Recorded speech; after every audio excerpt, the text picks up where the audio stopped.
If you're filming YouTube videos in 2022 and 2023 and you are not cutting up your YouTube videos to go on Instagram Reels and TikTok, you're wildly underutilizing your YouTube videos, and you probably have a whole backlog and a catalog of videos that are ready to be cut up and put on social media. So if that sounds like you and you want to see how I cut up old YouTube videos for TikTok and Instagram for both myself and my clients, go ahead and stick around to the end of this video to see how I do it.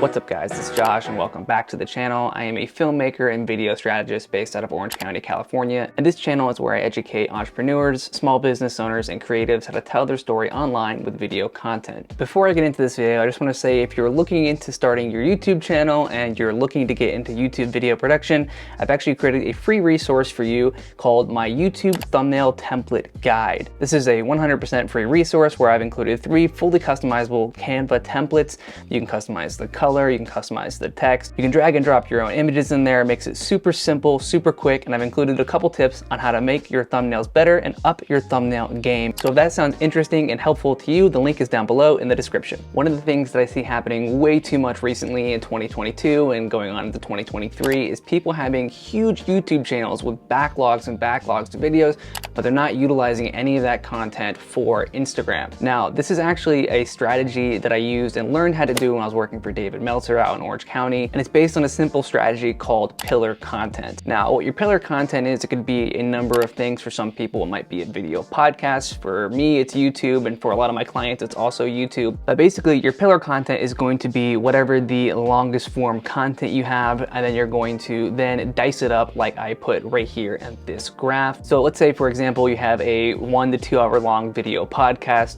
You would then dice that up into maybe 4 or 5 YouTube videos, and then dice those YouTube videos up into probably 4 or 5 different Instagram Reels or TikToks per video. Again, this is not a strategy that I came up or invented. It's actually one that Gary Vee's team uses. So if you want to learn more about these strategies, go ahead and follow him on YouTube. I'm sure you already know who he is. But to demonstrate how I would use this strategy and even format some of these old YouTube videos for Instagram and TikTok, I wanted to cut up a few YouTube videos and show you exactly how I would do that myself using Final Cut Pro. Today, I'm going to be using 2 different videos that I shot and produced for my friend Hope. I did her content for several years. So let's go ahead and get right into it. Okay, so you can see over here, I've downloaded 2 of her videos. I had the high quality versions because I have her project file because she's a client of mine.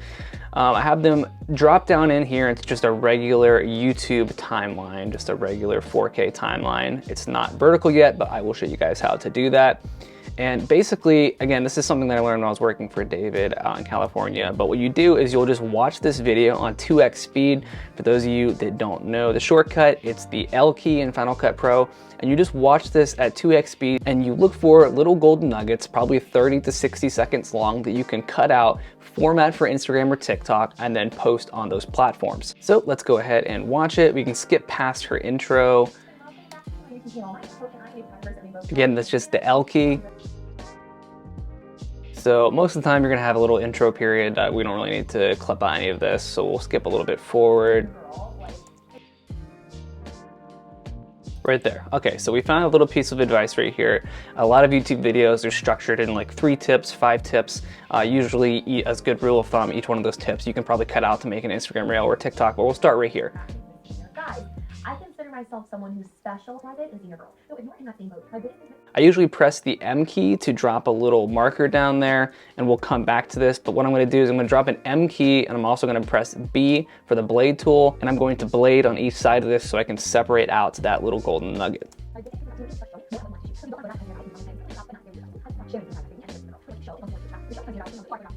Perfect. So that was a perfect endpoint right there. And that is a 26-second clip. So that is actually a perfect clip to clip out. We're gonna go ahead and listen to the rest of this video to see if there's any nuggets, but so far that's already 1 and we're only 3 minutes into the video. Perfect, this is already another clip that we can clip out. We're gonna clip out any numerical stuff. So if she's saying like tip number 2, if she posted that and they didn't have the context of tip number 1, that would sound a little weird, so we're gonna cut that out. It was starting to get a little bit long there, so I'm gonna go ahead and cut it there. I think she probably has some more info on the other side of this. But again, see, that was already almost a minute. So I'm not gonna do anything longer than a minute for social media, although I know you can on both TikTok and Reels now, but I think as a general rule of thumb for social media, more bite-sized content is typically what people are looking for. So I'm gonna go ahead and cut it right there. Now that we've gone through that video, let's go back through and just select the clips we want. So I'm going to delete this. This should be our first one. My biggest piece of advice to you would be to start showing more of what you want. Perfect. We'll delete this little section because I know this is tip 2. One of the things I have found that my senior guide clients really Perfect. So that's good for that video. The great thing about Final Cut is this magnetic timeline. As you can see, every time I delete a clip, it just bounces this other clip over here. So that was good. Those are 2 actionable tips. They're quick, easy to consume, and it'll be really easy to format this for Instagram. So I'm going to listen to the second video. I chose this second video because it's a lot of posing. I also looked through her YouTube channel and saw what was the most high performing stuff, because by the time you've posted a fair amount of stuff on your social media and as well as YouTube, you probably could see what's working and what's not working, and you want to double down on the stuff that is working. So Hope is a photographer, and posing videos are a pretty quick and actionable thing. It's also a searchable thing on YouTube, so I think this would probably perform well on Instagram as well. So I know that we're not going to use anything in the intro here, so I'm just going to go straight into when I see the first pose. is crisscross applesauce, kind of how I'm sitting right now. I literally call it crisscross applesauce at the shoot, but I will have the seniors sit. Okay, so she does say pose number 1, and I usually do cut out numerical stuff like that, but That I love there's not really any way I could cut around that, so I'm just gonna leave pose number 1 in there. So, pose number 1 is that I love.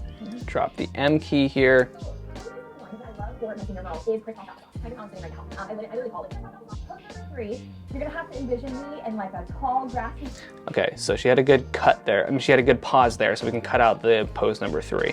We're gonna start right here. We're gonna drop that marker down, and just so I don't get confused, I'm going to delete the second pose. So awesome. So looking through those 2 videos, we found an additional 4 extra videos that we can format for social media. And again, this is content she's already filmed, she's already had edited and put up on her YouTube. So this is just content that was sitting there waiting to be harvested and put on her social media platforms. So this is where we get into a little bit of the technical aspects of how to format this and get it good to go for Instagram. So let's do that. We're gonna go up here to File, New Project. We are going to name this is, I'm gonna say tip 1, IG. Okay, and then on Final Cut, if you go down here to make it super easy to format stuff for Instagram, we're gonna go down to where it says vertical. You don't wanna do 720 by 1280, that's like standard HD. This is full HD. I'm very extra and I shoot everything in 4K. So for myself, I'm going to do this UHD one, but for most people, this 1920 by 1080 or 1080 by 1920 is gonna be perfectly fine, especially for social media. But I'm gonna do this 4K one. I wanna make sure it's in the right library, and then I'm gonna click OK. So on Final Cut, you can go down here to cycle through these projects on these little arrows. I'm gonna select this first clip, and then I'm gonna go to the next one and then do Command V to paste that. Now, the first thing you want to do is to format this and get it so it doesn't have these black bars on the top and the bottom. There's a couple different ways that you can do this. When I was working for David out in California, we would format stuff kind of like this, and then we'd put text on the bottom and on the top. That's not really so much Hope's style, so I'm not gonna do that. I'm just gonna make it full screen. And then I'm going to leave this pretty blank because for TikTok and for Reels, one of the things that helps it perform better is using in the editor text. That means like the text that's actually within TikTok or Reels editor. And so I'm not gonna add any of that in this Final Cut editor. I'm just gonna do anything like that. I'm just gonna let Hope do any of those things, as well as adding music and stuff like that within Reels. But we're just trying to get the general formatting correct for this. So one of the most important things to look for is just to make sure that your head is centered with the frame. There might be a way to do this on Final Cut, I'm not sure of it, but I do know inside Adobe Premiere you can do an effect where you drag it onto the clip and then it will follow your face. So if you have Premiere, look into that. I'm a little simple and just use Final Cut, so none of those fancy features for me. So cool, look, that's literally already one clip. It's already formatted, it's super easy to do. Again, all you had to do was go down here to this transform tool and then drag your face to be sized up. I'm going to export this. Let's do file, export. We're gonna go to settings here. We're gonna do mastering, video and audio. We're gonna do video codec H.264. This is a compressed codec, but you don't wanna leave stuff that's like, let's see. You wanna leave stuff like this, like source Apple ProRes 422. That's gonna be way too big, and then Instagram or TikTok is gonna compress your video and it's gonna look like crap. So go down here to H.264. We're going to export it like that. And I'm going to save it right here. And then once this is done exporting, what I do is I just go to share and I airdrop this to my phone, and then you can post it directly from there. So there you go, there's our fully formatted video. My advice to you would be the work that you would track. Looks great, sounds great. Let's go back into our main timeline here, and let's do, this is gonna be pretty much the same thing if I did this one, so I'm gonna jump to this one and show you guys how I would do this. This one could be a little bit tricky, and you might run into this too if you add text in lower thirds on your stuff, but if I punch in, there's a good chance this is gonna be cut off in the vertical format, so I will have to probably do a little bit of troubleshooting there, and there might be a little bit more cutting around this clip. All right, so again, first thing we're going to do is we're gonna go down to this transform tool, make sure our clip is selected, and then we're gonna drag this into frame. Good thing here is Hope is sitting a little bit further away from the camera, which makes this a little bit easier to frame. But like I said, I'm pretty sure that text down there is not gonna be fully in frame, it's gonna be cut off. One that I love for my finger roll is okay, so you're seeing me troubleshoot this in real time. What I'm actually gonna do is just go past the crisscross applesauce. Just cut it all together. So let's find a good point to start this at. But I will have my finger sit, obviously with these, a lot of these poses, obviously with these, a lot. We'll cut out her mistake there and just start right here. So boom, let's start there. Let's reframe it a bit. That way she's not awkwardly off-centered. Black to one side. And if you fall. Okay, so that little blue sliver, again, if you trust from me super fast, most people aren't gonna notice that, but I'm gonna zoom in to the actual frame where it transitions. Looks like it's right there. Select the blade tool, cut that. We're gonna go to the other side, find where the next frame is, cut it there. And then we're gonna take this and we're just gonna move it over just a little bit. That way it's not so off-centered. You always wanna make sure that you watch where this transition is, because sometimes you won't get it exactly on the right frame. It'll do a weird little glitch thing. Okay, now that I'm watching this, it kind of seems like it was a natural ending right there, and that way if I cut it there, it'll be under or right at a minute, so.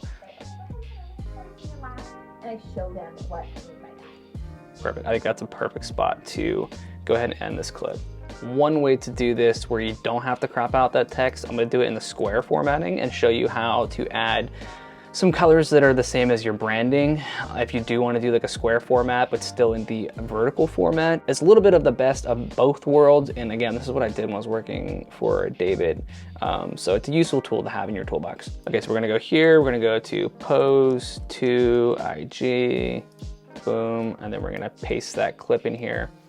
So most people's branding color, mine is black, but most people's branding color is not black, and especially in the photography industry, it's very usually light and airy. So we're gonna go over here to this, where the generators are. We're gonna click on custom, and we're gonna drag this right below your clip. And then take this, extend it to the end. I always leave this snap thing on because it just makes it easy to not overextend it, and it just snaps to the end of the clip. Now to change the color of this, you click on it, you go to color. This is why I love Final Cut Pro. It's so easy and intuitive. Hope generally will do a white or a blue. Again, because she's my client, I already have her color over here. But if you need to get that color or a branding color for yourself, you can manually enter it. But what I usually do is just click on this color selector tool, and then I select the color. I'll like drag in a slide or one of the client's branding asset files and just click on it that way. So I'm gonna format this in blue for Hope, since that is her color. I'm gonna format this to be about the size of a square. Now, what we used to do when I was working for David is we would take well, actually, let's just do it right now so I can show you guys what I'm talking about. We're gonna type in, and boom. And then let's see, usually they have a template that you can download. You wanna download something like this. So I'm gonna drag this onto my desktop. Then I'm gonna drag this into my editor like this. And then once it's on the top of this, we're going to drag it out. And then we're gonna click on that, because obviously we can't see what we're doing. We're gonna click on this and we're gonna do opacity and drag it down. Look, now we can see exactly what's going to be shown in the news feed and then what's gonna be seen when you actually click into the video. This looks about right. I can't imagine Hope would add text, but if you were someone who added text to the top of your videos like this, you could add text here, and then you could do captions down here. I'm going to just size this to fit the entire news feed. Like this, maybe a little bit larger. And now I can click V to minimize that. And if you're doing a lot of this sort of stuff, when I'm doing this stuff for my clients, I just keep one of these in my hard drive. That way I always have it. I just hadn't done something like this in a while, so that's why I had to go download it. But it's a good tool to have. You can just click V to kind of check your work there. So perfect. So that's literally all we need to do for that.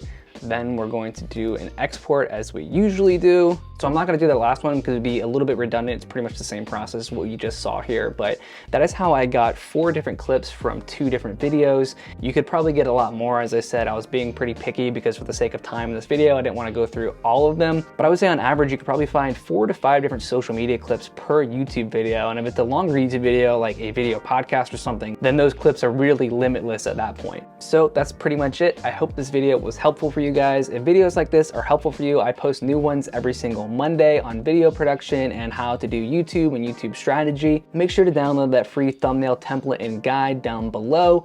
And until next time, I will see you in the next video.